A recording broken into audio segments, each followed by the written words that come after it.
नमस्कार दोस्तों, UIS academy के प्लेटफॉर्म पे आप सभी का फिर से स्वागत है।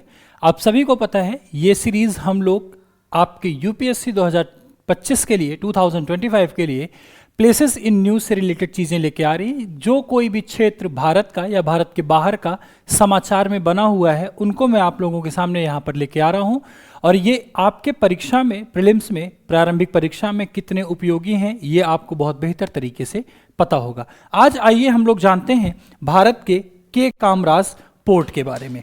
अब मुद्दा उठता है कि यदि आपसे ये प्रश्न पूछा जाए, चाहे स्टेट लेवल के एग्जामिनेशन में चाहे UPSC में, कि के कामराज पोर्ट का संबंध कहाँ से दिखाई पड़ता है, तो आप सभी को पता होना चाहिए के कामराज के साथ साथ पहले भारत के सभी पोर्ट के बारे में मैं आपको एक ओवरव्यू दे देना चाहता हूं। आप सभी जानते हैं भारत के तटीय राज्यों की संख्या कुल 9 है। आप याद रख लीजिएगा इसको। कुल कोस्टल स्टेट्स 9 है और यहां पर टोटल पोर्ट जो है वो आपको 13 दिखाई पड़ेंगे। इंडिया की अगर हम बात करें तो मेजर 13 पोर्ट्स के बारे में सबसे पहले आपको ज्योग्राफिकल लोकेशन का पता हो जाना चाहिए। हम यहां देखते हैं इस गुजरात रीजन में हमको कांडला पोर्ट दिखाई पड़ता है। महाराष्ट्र में हमको 2 पोर्ट, एक JLPT और दूसरा मुंबई पोर्ट हमें दिखाई पड़ता है, जवाहरलाल नेहरू पोर्ट ट्रस्ट। इसके अलावा गोवा में मार्मुगांव के अलावा मंगलौर पोर्ट आपको दिखाई पड़ेगा कर्नाटका में, मंगलौर के अलावा केरल में हमें कोच्चि पोर्ट दिखाई पड़ता है। अब इसके अलावा अगर हम बात करते हैं तमिलनाडु में तो सबसे नीचे हमें तूतीकोरम, इसका नाम बदलकर चिदम्बरम जी के नाम पे रखा गया है। इसके ऊपर चेन्नई एंड चेन्नई के ऊपर एन्नौर पोर्ट हमें दिखाई पड़ता है, एन्नौर पोर्ट। अगर हम बात करते हैं आंध्र प्रदेश तो यहाँ पर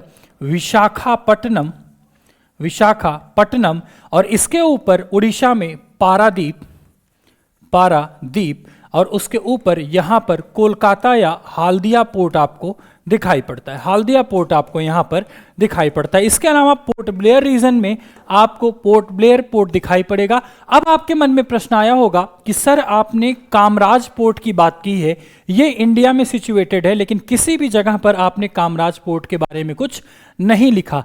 कामराज पोर्ट बेसिकली बोला जाता है एन्नौर पोर्ट को। किसको? एन्नौर पोर्ट। ये आपके तमिलनाडु में अवस्थित दिखाई पड़ता है। हम बात करते हैं कामराज पोर्ट अभी हाल ही में चर्चा में आया, क्यों?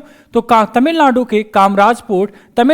Kamaraj port with 154% capacity growth has become a key driver of the India's port led industrialization under the Sagarmala project.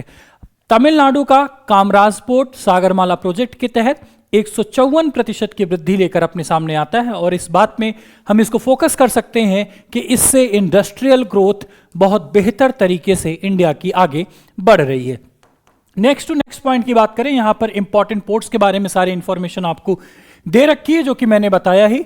Kandla, Mumbai, मार्मुगांव, Manglaur, Kochi, तूतीकोरम, Chennai, Ennore, Visakhapatnam, Paradip और कोलकाता। पोर्ट ब्लेयर में आपको पोर्ट ब्लेयर पोर्ट जो 13 मेजर पोर्ट इंडिया के हैं ये दिखाई पड़ते हैं।